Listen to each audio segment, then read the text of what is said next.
নমস্কার সকলকে, আজকে শেয়ার করছি ছট পুজোর স্পেশাল রেসিপি ঠেকুয়া। তো চলুন শুরু করা যাক। প্রথমে এখানে আটা নিয়ে নেওয়া হয়েছে, এরপরে সুজিটা দিয়ে তারপরে অল্প পরিমাণে নুন, এরপর আখের গুড়, কুচনো নারকেল আর নারকেলের গুঁড়ো দিয়ে মৌরি আর পরিমাণ মতন চিনি দিয়ে তারপরে দিয়ে দেওয়া হচ্ছে ঘি দিয়ে এবার ভালো করে মাখতে। জল দিয়ে ভালো করে মাখা হয়ে গেলে এবার একটা ডো মতন আমরা তৈরি করে নেব। এবার এই ডোটাকে 15 মিনিট কিংবা আধ ঘন্টা আপনারা রাখতে পারেন। এরপরে হচ্ছে শেপ দেওয়ার প্রসেস। এই শেপ দেওয়ার প্রসেসটা একটু ভালো করে খেয়াল করবেন ভিডিওতে, তাহলে বুঝতে পারবেন। সুন্দর মতন করে প্রথমে প্রদীপ করে নিচ্ছি এখানে, তারপরে ওর মধ্যে কাঁটা চামচ দিয়ে এরকমভাবে পাতা শেপের করে নিচ্ছি। আপনারা বিভিন্ন শেপের করতে পারেন, আমি আরও শেপ দেখিয়েছি। আপনারা দেখুন কি সহজ না শেপগুলো তৈরি করা। এরপরেও করেছিলাম একটা গোল মতন শেপ করে, এটা আরও ইজি। সকলের কাছে ক্ষমা চেয়ে নিয়েছি, ব্যাকগ্রাউন্ডে একটু নয়েজ হতেই পারে।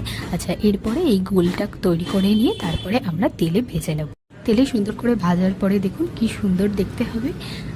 তো যদি ভিডিওটা ভালো লাগে অবশ্যই লাইক, শেয়ার, সাবস্ক্রাইব, কমেন্ট করতে ভুলবেন। তো আজকের জন্য সকলকে টাটা, আবারও দেখা হচ্ছে নতুন একটা ভিডিওর সাথে।